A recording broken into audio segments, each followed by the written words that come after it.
Hello, you wonderful people, and welcome to another episode of Crime Centric. This being a show, it's about crime dramas that I watch. For today's episode, I'm going to talk about the latest episode of Hightown. A lot of really interesting things went down in this episode, so let's break it down. Well, first and foremost, let's start off with Jackie's situation. Obviously, still dealing with Junior's death, even having that dream about him. You know, it's like, he's like, oh, I miss, misses his daughter and misses his ex. And, Jackie's like, well, where are they? What happened to him? And he's like, come on, Jackie, you know. And I'm like, I wasn't quite sure if this is supposed to be like a combination of, because it definitely is supposed to be like this is after he died. But I think partway through it, Jackie's like, I know, like what happened. Or either whether this is from like a very specific memory, but it like connects and turns into a nightmare because he's going either way. You know, it's just a sad reminder. There are buddies going in even later on when her Leslie, Alan, and her are at the school because they're making the announcement of like, yo, kids, do you know anyone that's trying to offer you drugs? Say you're not interested, back away, don't get involved because of the 3 students that died. And obviously it's a hard thing for Jackie because it's like, her losing, Junior because Junior was like her best bud, and not feeling like she was able to do enough for him, because she was like, I always got your back, and he was kind of referencing like, kind of too late for that or something like that, or you kind of weren't. So that guilt still weighs on her. She can't do anything for him. I mean, but she says like taking down Frankie isn't revenge for Junior, but it is. Even if it's not the main component, even if it is just to make sure there is no other Juniors, no one ends up like Junior, whether it's just that or whether it's just, purely for Junior's sake, either way, like he does play an important role in her wanting to do that. So obviously Jackie and Leslie are working together to, they're trying to, do the typical kind of thing of like, right, get a low grade dealer so they can turn on to someone and then they can eventually work their way up to like a Frankie and Jorge situation. So they go see Shauna, who is one of Leslie's snitches. She's 10 days sober, which, Jackie's like, hey, it's hard to get to those double digits. She knows that better than anyone. And so they're offering like, all right, you go get some drugs from us, because she buys from a dude named Doug who like has like potentially the shark baggies that's, being sold, is killing people. So and even Jackie being like, yeah, she kind of feels bad sending her in there, knowing like, yeah, it'd be like sending me in there dealing with it. It's like, right, like I hope, because she was even saying like, hey, like go in there, don't buy any, like don't do anything extra, just buy the drugs and come out. And it's like, Jackie's like, yeah, you're on day 10, let's make it to day 11. Sadly, Shauna bought the drugs and bounced. So they go in there. One of the people recognizes Jackie. At first I was thinking it was going to be someone that recognized Jackie from her, from AA or something like that. It's like, nah, it's one of the people like she had to search. And it's like, oh, you had your hand up my pussy or something. At first I was like, oh, you someone that like she had sex with or casually and that she doesn't remember. It's like, no, it's work related. It's like, all right. One of the other things of like you as a liaison, like you were just there for like patting down, there's being another lady cop to pat people down other than just Leslie. So, but regardless, Doug tried to run, but Leslie got him. And it turns out he didn't sell the drugs that killed those kids. He's kept it for recreational use, but it turns out he has them because he got them off of Coco. He's the one that killed Coco. And I love they're like, hey, we saw the murder. It's like, wait, Ellen's like, wait, shut up. We did. So we found out why he killed Coco, but we definitely believe him about not selling the drugs to the kids, which Alan, armed up, goes like, all right. He goes in there, talks to Doug. Doug says, because Alan tried to be like, oh, are these the people you bought from? He was like, I ain't saying nothing. He's like, but Alan winks at him, but you saying nothing says everything, because it was enough to be like, oh, you don't want to say anything about Frankie or Jorge, but that's because they're in the middle of this. So this works up enough that they can be like, all right, let's put in all the work, surveillance, everything that we can to make sure we take the bastards down now. Like, we're going to put in like double time the police work to make this happen. But something else, Osito, tying into the Allen thing is Osito talks to him about Kizzle. And I love that this rat bastard is trying to put it on Junior. It's like, I mean, it makes sense because he's like, hey, I gave you some useful information while also, doing my part in the, using my Fifth Amendment right to not self-incriminate myself. So, but he's putting it all on Junior, which the moment Jackie finds out, like, whoa, he's trying to put this on, it's like, yeah, even though you're the one that pulled the trigger, even though you two are going to go there to kill him, but you ended up popping Kizzle to save Junior. So maybe once again we'll get some clarification about the Junior circumstance, about, like, you know, fully what happened, whether that was just 100% on him, was that Osito. I feel like it has to be Osito. Like I said, my thing was always like, oh, I think Junior, like, did it himself. I didn't think Osito killed him. So I'm thinking that Alan's going to cut Osito a deal, and then Jackie's going to find out about it later on and end up finding out. Somehow somebody going to find out he was responsible, and that's going to be even more reason, like, no. I mean, not only did he shoot her, but it's like, right, if I find out later on you're responsible for my buddy getting killed because he got mixed up with you and everything, like, whether or not you're the one that overdosing to make it look like an overdose, it's just like he was mixed up with you, so I want to doubly take you down. Make sure you go down hard and not get off easy. That could definitely be a thing, but Alan initially wasn't believing him, but his wife actually convinced him to, like, listen to what Osito said, because it's like, because even Alan's like, yeah, I know that, because if there is a body there, he most likely did it, so she's not believing his BS, but it's still a thing of, if he finds a body, it's a win for him, which at the end of the day, it took a long time, but they weren't able to find a body. I love the dude's like, how are we supposed to, you know, ID the body with no hair? He's like, I don't know, that's not my problem. It's like, man, Alan, you're such a dick. It's like, but it's like, hey, I got my tip paid off. There's a body here. You go take it off somewhere and get examined. So now they are making leeway with Osito. Luckily so, because, you know, he gets a rat in his bed, and I love that, like, his bunk mate. Speaking of, like, man, bunk mates today have been wild. I'm referencing another show. I won't, you know, talk about, you know, to avoid spoilers, but yeah, it's just bunk mates have been wild for television today. But his particular bunk mate is like, I got 10 months left in here. I ain't getting involved with nothing, because Osito's like, yo, like, I pick up on stuff quick, but you know the ins and outs. And he's like, I ain't getting involved with you, especially the people you got pissed off. Like, no. You know, so I'm not definitely helping you. And it's somehow somebody put a rat in his bed. He's like, I told you I ain't getting involved. It's like, you were in the cell all day. How did you not, like, see who? It's like, oh, I saw. I just ain't saying nothing. So I love that. So he definitely needs to get to that green jacket situation of just kind of easy time. He needs that quickly, because he won't. I mean, his hand's messed up. His legs in the condition it's already in. It's like, oh, it's not going to be good for him. So all the while that's happening, we've got our Ray situation, which I thought was fascinating, where obviously we find out that Ray's having, you know, sleeping with his boss, which you're like, man, do you not learn? I mean, I get you backpedaled and everything, but it's like the reason why you don't have your job right now is because you were screwing somebody's wife. I mean, it's not only is your boss, which that's super unprofessional, but also it's like you're screwing your married boss. So that's, you can immediately tell that was going to come back to bite him in the ass.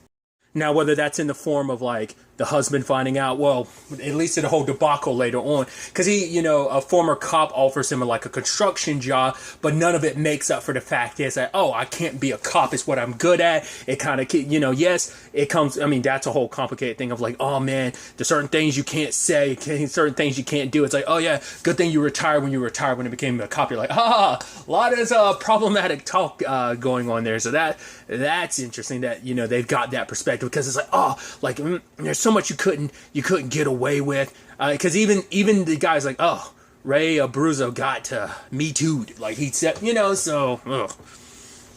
And so that, just that fact is they're talking about that so casually like that and everything too. But I mean, you gotta admit, he, you know, proved, you know, the kind of not give into the whole Renee thing, because he knows how much that's going to suck. I mean, especially because it's like, well, the difference between this season and last season, Frankie was in jail while you were sleeping with Renee, and granted, it cost you your job, and if you got near Renee, like, who knows what that would turn into. Who knows if, like, there's a restraining order going on there, or it'd just be even more personal backlash for you for doing that. But also, just once again, Frankie's out, and he's most likely, that just wouldn't be a good situation. But because they were like, hey, we're going to go to Xavier's. And he was like, yeah, that's not a good idea for me. He didn't want to drink either. But then he invites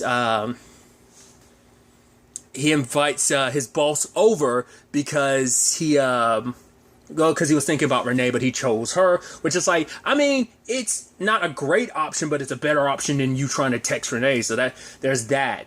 But she wanted to drink, and he's like, yeah, I don't think it's a good idea. But she's like, I don't drink unless the person I'm with drinks. I'm like, that's bad. And then all of a sudden, he wakes up. his gun's out. He's in front of Renee's place, and it's like, oh, I guess he spiraled out. I guess that one drink led to another, and he just spiraled in his drunken haze. And he looks at where he is at. He's like, shit, drives off, and Renee looks outside and sees him. Obviously, doesn't say anything to Frankie, especially because she kind of dates back her pregnancy. It's like, right, my period, it's been 45 days, and she looks and she's like, September 9th, last time I talked to Ray.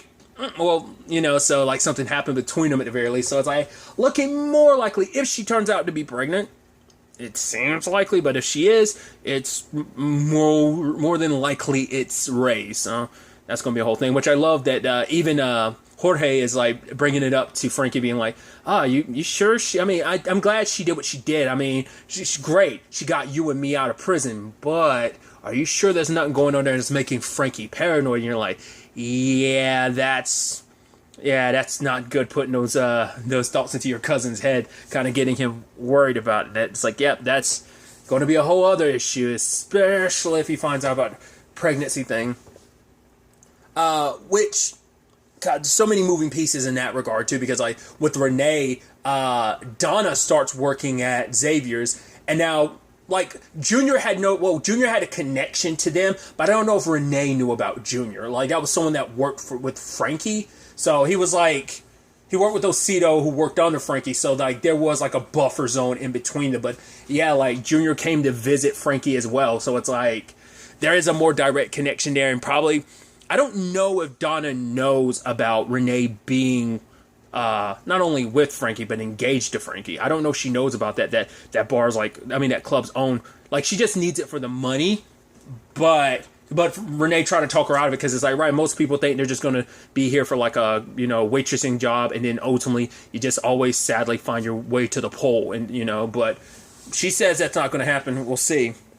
Also, like, I love, like, you got Jorge and Daisy, that whole thing. And his claims are like, oh, I'm going to protect you. Part of me, I expected when she told him that story about, like dealing with a particular creep, that story, I was thinking he was going to like, oh, give me that creep's name. And I figured Jorge was going to track him down and kill him, But he's even talking about it later on, Frankie, like, wifing her up. So, your boy Jorge is sprung. Maybe just straight up in love. But whatever the case may be.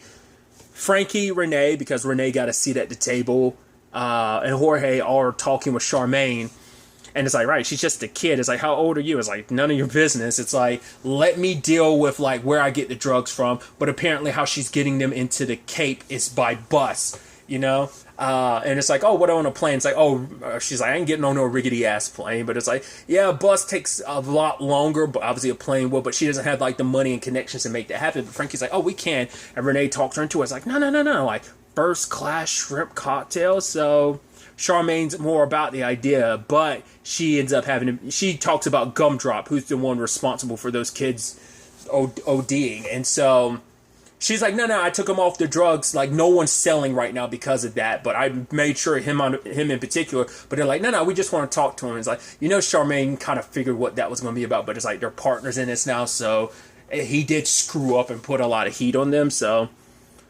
they pick up Gumdrop, and then they, it's like the moment like, oh, you know where to get a boat? You're like, oh, you poor bastard. He's like, oh, yeah, I know a guy. And you're like, oh, you idiot. But, yeah, I love that they're passing the drink back and forth, and they're just talking about, like, and I love Frankie's like, oh, do you know how stupid you are? And he's like, and then Frankie's like, like, can you believe this guy? He actually tried to answer it. Let me answer it for you. You're very stupid doing what you did. And so they cut his, like, Achilles ankle and just, like, push him overboard. And it's like, oh yeah, let the sharks have you. And they're trying to take off. But I love that Jorge's like, I don't know how to drive this. And so he ends up backing up into the dude, shredding him to pieces. I was like, not the clean death that you were hoping it would be. You were hoping sharks would get to him. But I love, it's funny in a very fucked up way, just because it's like, oh, I think they just got so drunk they just like weren't thinking clearly. It's just like they didn't plan on killing him like that. It was accidental, but obviously it's like, who knows if they properly cleaned the boat and everything. There's plenty of evidence. His body being diced up like that. Maybe he'll get eaten by a shark, and maybe that shark would get picked up by where Jackie used to work. you know, like maybe by editing them, maybe they'll end up picking that shark up or something, and then finding the human remains in it. Who knows? We'll see how that plays out. But it's like not the disposal they were hoping for, and I doubt, like, even if the shark comes, it's not like, I don't know. That's just definitely not a clean dealt with situation. Like, it didn't help that, like I said, they were passing. Because I thought what was going to happen is like, passing the drink back and forth. The moment whoever gets the last drop gets to kill him or doesn't get to kill him, whatever the case may be. It's just, I wasn't expecting that to be. But I guess it's like the most proficient way. That way you have no direct ties to like if it's like if there's a bullet, that's something traceable. And you kill him with a shark, you know, that's just kind of like, the nature of things. Like, there's no real evidence to tie back to you, so. You have Jackie and Leslie going to the bar and everything. I was like, from the very beginning, I was like, are we about to do this? Because I'm like, that's about to get complicated. Like, you know, sleeping with like your partner. I'm like, because especially when she was like, oh no, I was married, you know. And I was like, oh, okay, like, you know, I was like, oh, maybe she just doesn't float that way, so maybe that's not an issue. But it's still, I was like, I'm still catching them, like, little feelings, like, because it looks like Jackie wants something to happen. Now, whether Leslie does or not, it seems like she's open to the idea, but you can definitely see, like, the way, like, Jackie was checking her out, because it's like, yo, she's, like, got to, like, you spend enough time with someone, it's like, yeah, they're partnered up, and it's like, oh, yeah, you could talk to me about anything. Once again, I hope she doesn't end up doing it, but I got this sinking feeling since the premiere, like, Leslie's going to screw her over in some shape or form. I get the feeling, or just, I mean, for Jackie, it's just, like, things, like, when it comes to, like, relationships and stuff like that. I mean, not saying it's a relationship, maybe it's just casual, but it's like, that line between personal and professional, Ray sure as hell blurred that line and abused that line. Like, I don't think the same thing will happen there, but it'll just complicate their partnership at that when, like, sex and feelings get involved. But because she had brought up the fact that she was divorced and everything, and she was even being like, oh, why don't you drink a little? And she's like, I can't, because it's almost like, because she had the feeling like, I think she probably heard about how Jackie was fun, so she was almost hoping. So it's like, maybe she was kind of hoping for something more. I don't know.